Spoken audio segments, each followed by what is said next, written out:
Our next speaker is Ben Lowe. He's an enterprise sales at Gospel Technology. He will be presenting building trust in distributed data. Ben has a track record of working with progressive technologies. Yep. We have to go to the guy in the back. Yeah. He has a record of working with progressive technologies with some of the world's best known organizations to solve data challenges.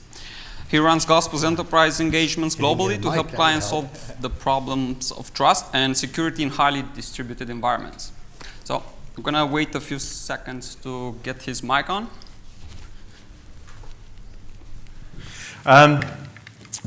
So I'm Ben Lowe. I actually have my own ship story, which I'll tell you about at the end. It's quite similar to the Mary Rose, but that's another thing. So I'm with Gospel. We're a data security startup, all underpinned by blockchain. So I'll go on to, what we're doing around data security, trust, and everything else. But I want to tell you a little bit about, the background to the problem. Everybody in our team in Gospel has an enterprise background. So we've all worked in IBM, Deutsche Bank, Oracle, lots of different places. And, we've seen clients over the years sort of, adopt the cloud, and then there's a problem of like data geography and local laws and regulations. Is my data in the country that I think it's in? And, all this stuff. So there's been like this sort of adoption of cloud, but then there's this like lack of trust in what people are doing with the cloud. And as all of these systems grow, people are trying to move into new like business models that are all totally distributed, still with like a hub-spoke architecture. So everybody's trying to work across geographies and countries and departments and teams, but everybody's trying to do it on a very centralized, siloed infrastructure. And what we've seen is at the bottom. There you go. What we've seen is, even in the last week, we've had TfL, Equifax, again, has been hacked. The website then got hacked. That was telling people that they got hacked. We've had Target Group, eBay, so a lot of, big profile, breaches. Every client Gospel has at the moment is in the enterprise, and reality is in the enterprise is that a lot of data breaches that are happening in organizations, which is lowering trust of their business and their business models, actually tend to happen because there's like malicious activity, or actually a lot of the time it tends to be like accidental. So we've had clients exporting employee data from a HR database into a CSV and exporting that over email. Then the third-party companies then uploading that data into their own application, and we're living in this world of just total lack of control of data. So data is going out of your business, whether it's shadow IT or your proper methods, and there's like no two-way street. It's like a one-way exit. And people have, they've tried to get around this through, legal agreements and laws and, everything else, and it's still happening. So what we've built with Gospel is something very interesting, and this is a problem I was talking about. And this problem is happening in the way data is both flowing out of a business or flowing within a business. So one of our biggest clients globally, big automotive company, their biggest problem is distributing data within their executives. So they have this executive plan for the next 15 years of their industry. And most people in the industry don't even know what's happening in the next 3 years. So, it's an ambitious plan, but it includes very sensitive data. The problem is with this document, it was regularly being breached to the point where they set up a legal team specifically to stop this, to find people who were, leaking the document, suing them, trying to control it and everything else. So actually, there's a big problem within businesses and external to their problems, to their business, sorry. As we're moving into 2018, there's a lot of interesting regulations coming up. We've got open banking in the banking world. So, you need to get consent from data owners and prove that you have it. The gentleman before me was talking about immutability. With blockchain, you get total immutability. So we'll go on to that in a minute. That comes back into like audit trails, how, you prove to auditors and third parties that what you've done with the data is verifiable rather than somebody could have gone into a database and changed it in the past. And you get into that world of actually, I don't trust the report that I've just been given. Okay, so we're getting into this world. So all of this is around data assurance and making sure the data is valid and everything else. The challenge we've seen from our clients is that, and we stumbled upon this sort of point through a CISO at a very big bank around the corner, actually, in the city. Traditional security over time degrades. And it degrades because on day one, you set up a nice database, DB2, SAP, whatever it is. And on top of that, so the data's there. And then on top of that, you're putting all of these access controls on top of this data. And the reason people are doing this is to stop the wrong people accessing the wrong data. But the problem is over time, all of these things degrade. So the database administrator moves jobs, SAP is not patched, access control. So back to that automotive client, the big problem is they have so many people coming and going, they struggle to maintain who should access what. And then what happens over time, all of these internal intranet communities, they just get open to everybody. So you can go into all of these workspaces that you have no idea where they are, and you can just start taking data. So if you've got bad motives, you're malicious or whatever, it's very easy to do. So this is the challenge that we're seeing, and this is why we started Gospel. We started Gospel about 12 months ago. 18 months ago, we went through a big period of validation, talking to people. Are we absolutely deluded? Is blockchain the right technology? Is it not? Should we be using databases and blah, blah, blah? And the reality is, what blockchain gives us, and we use a private permissioned blockchain. We're using currently Hyperledger. We're a microservices services-driven business, so a platform. So we're not tied to Hyperledger. So eventually we'll be blockchain agnostic as blockchain ramps up and we get into this Windows and Mac world. And we've realized that actually Hyperledger is totally enterprise ready. We've added a lot on top of Hyperledger, which allows us to really have credibility with clients that this isn't like an early adoption thing, but actually, we're nearly on version 3 of the product. We're using elliptic curve cryptography keys and all this other very clever stuff to totally secure data that's being transported via the blockchain.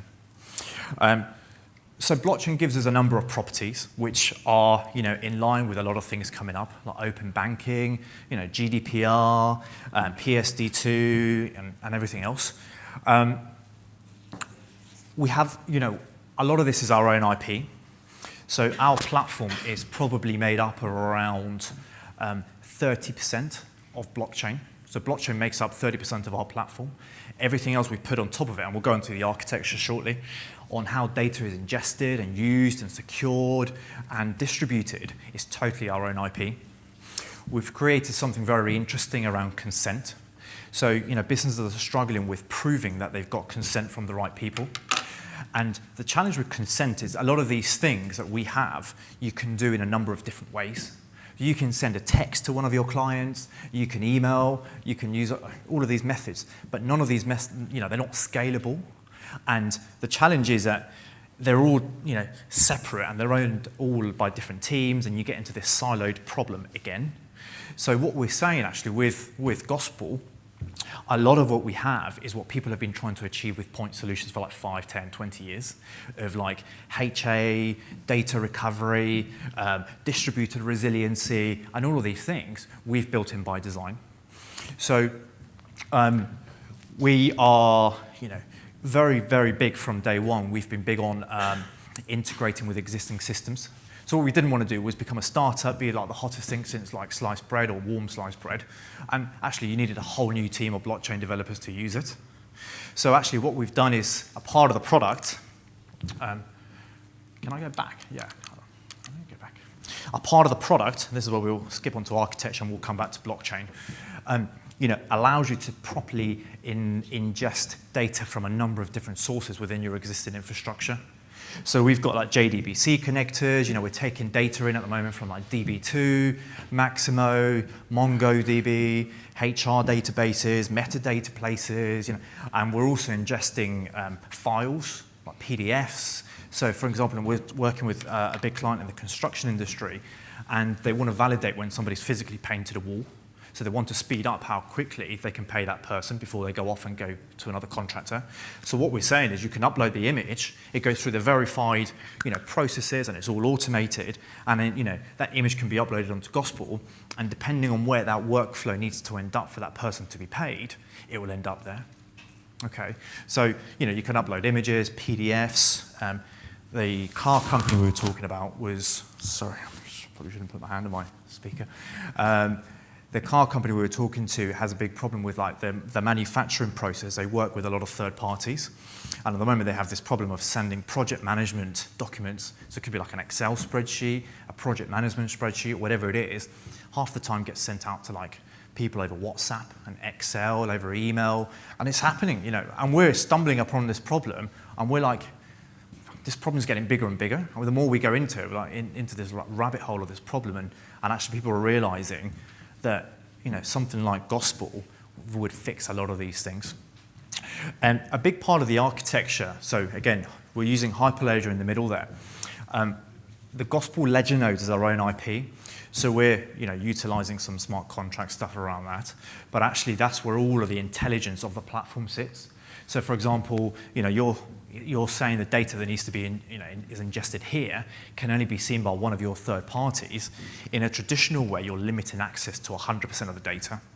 Whereas what we're saying is actually that person over here, so let's say that's like a third party travel agency, that person in that travel agency shouldn't need to see your total date of birth.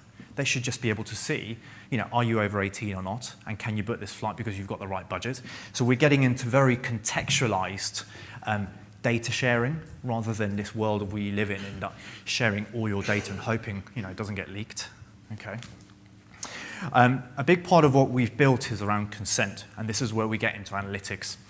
And we've built a very intelligent consent module and multiple consent module. So we're working with a big retailer in Europe, and we are, setting up Gospel straight into their database of all of their HR data, so proper PII data, vegetarian, hotel travel budgets, your employee level, can you book travel outside of your own country? Is your CFO going to tell you off? And actually what we're working is, for example, if you're calling that travel agency to book your travel on the following Monday, Tuesday, or whatever it is, it's all contextualized sharing, and you're moving away from your company sharing data completely to actually the data owner having control over how that data is shared. So we've got a big payroll business that now wants to do analytics off the back of the ledger. So they want to take all of this data in and not create a data swamp, but take multiple data in across the left-hand side of this picture from distributed architectures and actually begin to build a ledger of total trust because it's immutable from day one. It's taking all these multiple data sources. We're going to get into deduplicating and actually having a totally verifiable set of data. And because of blockchain is immutable, you'll be able to see every time the data's been changed, every time the data's been written, looked at, given consent against. So a lot of people are, one concern companies have is, I want to do analytics on this data, and yes, it's anonymized, but some people are saying actually even though it's anonymized, somebody could back engineer to work out where that data's come from and who owns that data, and has that person given consent under GDPR for next year. So we're building a really interesting, next slide, a consent, the consent mechanism having multiple consents. So you can say one person in the travel agency can see this data. The analytics tool, cannot see that data. And because everything is microservices driven, it's actually very easy to plug into other tools. So the left-hand side, the ledger bridge, we're working with MuleSoft at the moment. Trent's my pre-sales guy, so keep me sane here if I say something wrong. But we're taking in feed from Salesforce, MuleSoft. So we're integrating into existing processes as much as possible. We were with a travel company, a big holiday travel company yesterday with a CISO. And he's saying, I totally get this. And this is what we've been looking for because it gives us all of these different things that we've been looking for in a single platform. But actually saying, under GDPR, what do you do around the right to be forgotten? And then the question always comes up is, how do you delete data off an immutable ledger? Okay, so I've got a really good answer for this. Two ways. One is we've built an encryption method into the tool, into the platform, which allows us to encrypt specific bits of data that should no longer be accessed. A lot of people are saying, actually, that's probably the best method we've seen because it's physically impossible to delete all this data. And then equally, there's some industries where you still have to keep that data for like 7 years. So it's like, I'm in this like no man's land of being told to keep data, but being told not to have the data ever accessed ever again. So through encryption, we're able to stop data from being used. And either the company will have like a decommissioning process for the key. It will either be given to like an employee as they leave, or it'll be stored in a key store somewhere. There's like a process after. But from a data solution point of view, we're able to totally encrypt data that should no longer be accessed. Okay. Am I talking Chinese, by the way? Am I in a different planet? Is this making sense? Yeah. Okay, good. So you're encrypting the data before, say, immutable, you can encrypt. So there's two things around encryption. One is we encrypt in transit and in rest. So when we're taking the data, this is all encrypted on the way to the ledger nodes. And when it sits on the ledger nodes, it's all encrypted. And then if you're then encrypting the data for it not to be used, the data is all encrypted while it's sitting on the ledger nodes. Okay.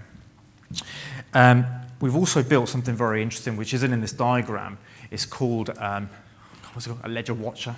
Everything's a ledger. A ledger watcher, which is able to talk to third-party applications and then deletes data from a number of different other applications. So it's able to either watch outside of the ledger to third-party apps where the data may be sitting or the database, or make changes to that data as well. So you can have this like nice layer of governance over that process of storing data, deleting it, encrypting it, and making it not available. Okay. Something interesting. So the big part of this is granular access to data. And we've been working with a number of third-party companies at the moment to fulfill some of this stuff. So we have built in at the moment multi-factor authentication, and we're giving people access to data based on if you're in the right IP location, GPS location, username and password, etc. And then we're building this like level of trust scale where so even if you've been given access to the Gospel tools or to the data that's on Gospel, the Gospel platform still doesn't trust you until you prove yourself otherwise. Okay, so you have to be in the right location, whatever it is. On the right-hand side, we're talking to a number of companies about plugging in services. So for example, like data, facial recognition, all of a sudden, give it 2 years, everyone's going to have facial recognition phones. I'm probably going to have one because I really like the look of the iPhone X. And all of these tokens, biometrics data, and everything else. So we're getting into this world of real granular data sharing. Within the architecture, because of the way blockchain works, the data security of every single bit of data is down at the data layer, as opposed to on top of the data. So from a development point of view, our head of dev who used to run development of products at Experian has always said over the years, he's always tried to bring the security layer as close as possible to the data layer. And he said he's finally got a product here that can do that. So it's not like you're limiting access to people onto the data. The data is just physically not there. So they just won't be able to see it. Okay, so that's how we guarantee, identity, and this builds into, the consent module. So when you prove somebody is who they say they are, through the consent module, then they can give you consent to, look at the data, analyze their data, export the data, or, share it. Okay. From a business point of view, how am I doing for time? Am I all right? Are we good?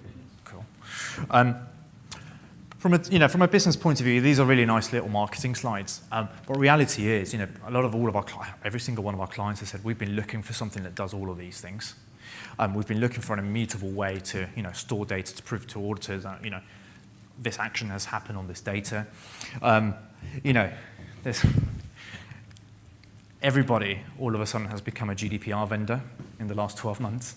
And I'm even bored of it, and I'm working on this stuff all the time. Every time you log onto LinkedIn, there's something else about GDPR. And the reality is, we're not saying we're a GDPR vendor, but all our clients, as we go through an engagement, they say, actually, yeah, your consent module is really powerful. Your immutable piece is really powerful. Guaranteeing identity and sharing data correctly with third parties and being able to prove that you've done it correctly is really powerful. So, we're not making people GDPR compliant. We're giving people a vehicle to get there with their process and people. Okay. So I've talked about automotive. That's quite a straightforward use case. Internal data sharing and external data sharing.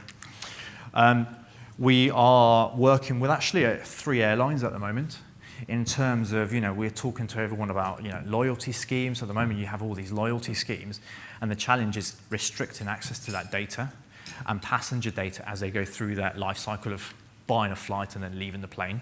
And, they're saying actually the person at the gate, physically as you're about to board the plane, shouldn't need to see everything about that passenger. They should just have a yes or no, should they be on the plane or not. When you call up to change your points from Avios to Emirates or whatever it is, they should be able to see just your points, confirm are you over 18 and is this your address, yes or no, rather than, again, seeing all your proper PII data. So we're getting into this world of aviation, and we're talking to 2 airports, one in the UK and I was going to say one in Singapore, but there's only one in Singapore. And same problem there. They have all of this, as a plane lands, they have all of these third parties coming together to fulfill a transaction. So you've got like Gourmet Society, you've got the baggage handlers, you've got all of these people, different people coming on board. And the reality is a lot of these projects, believe it or not, tend to be managed either, on a bit of paper, or people set up WhatsApp groups between people to say that, this bag should go there, and it's an absolute, it's quite scary. So aviation's a big part. So we're doing well in automotive as a business. Aviation's another one. Open banking, we're in with 4 big names at the moment in terms of building the consent mechanism into data. So guaranteeing, data identity, being able to prove you have total consent on that data and sharing it correctly between architectures. So actually this isn't about front-end UIs, this is all about the architecture of a machine talking to another machine based on parameters, okay, and sharing data. Supply chain management. So supply chain management is, I think, where blockchain as a technology started getting interest really early, because I think people realized that I could, have a bit of data and distribute it across, and you have this nice immutable thing, and everything would be solved. I think every client that we have that we're in this space with said, I've paid a big consultancy to come in. We paid for 100 days of services and paid a lot of money. I've now been left with this nice tool or thing, and now I have to manage it. And I'm left with something that's a little bit open sourcey, which now I have to manage and maintain. And I don't have the skills because I actually don't have blockchain developers. So they've realised that to make blockchain usable and properly enterprise ready, you need a platform and you need a front end UI. You need to be able to work with existing processes and everything else. IDC came to us earlier this year. And in August, they released a paper called Gospel, the first practical enterprise application of blockchain. So they looked at us against a number of different people, and they realized, you guys, not to sound arrogant or anything, but you guys are so far ahead in this thinking in terms of your encryption, your security, the way the platform works, the way data is ingested, the way you're giving consent on data. And we had a call yesterday with them on open banking specifically. So all of this stuff that we've been talking about, they're being asked for from their clients. So I think we're getting the right press. I think the timing is right. I think people are starting to wake up to the fact that the way data's being used is probably not quite right. So this is all about building trust in all of these distributed architectures and moving away from siloed infrastructures. Just wanted to leave a bit of time towards the end if you guys had any questions. But that's pretty much. I was going to tell you about the vision of the business, and I think you can tell what it is. We're just trying to help, some of the world's biggest companies solve this, this data problem everybody seems to have. But yeah, so in terms of the business, we're nearly up to 30 people now. We have a number of clients across all these industries. We have a number of really interesting investors. We've got a guy called Vivek Kundra, who's the first ever CIO of the United States, and Barack Obama appointed him directly.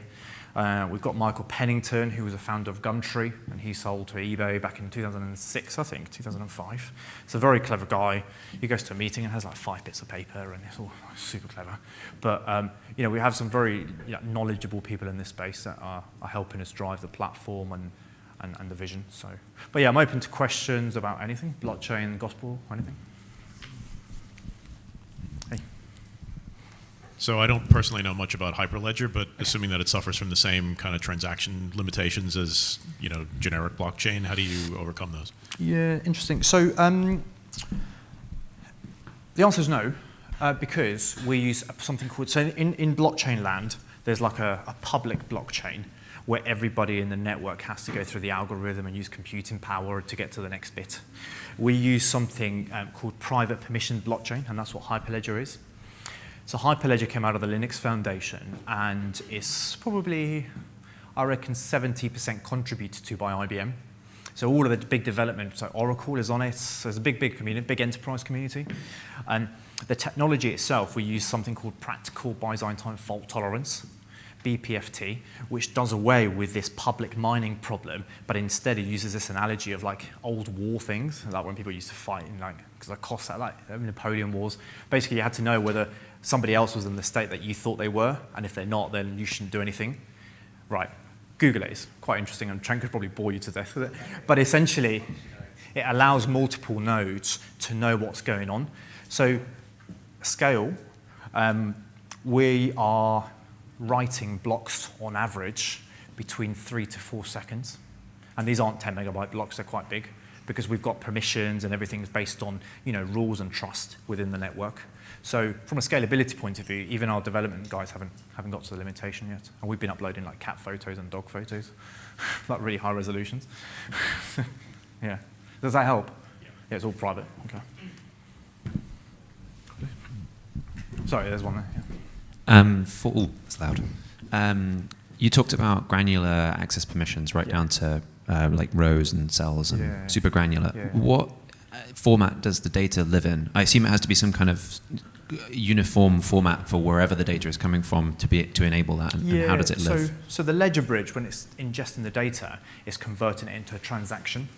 And then that transaction is something that, again, our own IP, which all of the ledger nodes are able to read. And then the trust links, the bit that accesses the data, they're all able to read. So it's all based on encryption. At a field level, so when you see the product, you know, we can show you, Trent's got a demo, you can see every single field behind the scenes basically has an encryption key. So basically, when you're given access to all these third parties for specific bits of data, what you're essentially doing is limiting the number of keys that you can give to that person to see that data. So instead of, you know, limiting the view, that data is just physically not there. But Trent can show you the demo. It's really interesting. Yeah. I think there is one more question. Your slide said it eliminates data breaches. Yeah. Which is a fantastic thing. Yeah. But presumably that needs to be qualified by scope because nothing clearly can. Totally. Could Yeah. you expand a little on that? Of course. So, I think you're right. Yeah, it's a big, bold statement. I think, you know, the way the platform is secured and the way it's, you know, the data is accessed, you're not in this world of exporting data out of your business. You're almost in a world of you're providing like a mirror to your data, and that data can be accessed on a contextual basis. So, you know, the guys in this car company said your marketing stuff should go from saying we do data sharing properly to actually we do data access properly, because we're never sharing the data, we're never exporting the data. Some people have asked us, can we export the data? And we do like digital signatures so we can verify who it is that wants to export the data and for what reason. But in terms of that method of seeing the data, it's very difficult to export it, because you're only given access to the right people based on, you know, security and trust. But Trent can tell you more technically how it works. All right. Does anyone else have any questions? Please. There are industry standards security certifications. Yeah. Do you obtain them already, or do you plan to obtain them? Yeah, we do. We plan. So actually, one of the supply chain management deals is highly sensitive, and it's something they've asked us to go through. You know, we've been through like pen testing. We're going through another version of pen testing the platform. You know, as a business, we'll aim to get to ISO 2000, whatever it is, so 27,001 in the next few months because it's being asked for. But some of these very senior people that are looking at the platform, the way it's secured, the way it's built up from the ground up, are saying it's extremely secure. But at the moment we don't have anything, but we will do. Are you around the rest of the day? We are, yeah, we'll be here. Well, for the next 2 hours we've got meetings. Yeah. All right. But yeah, we're around. Okay, And so we good? Cool. Thank you guys. Thanks for listening. Cheers. thank you, Ben.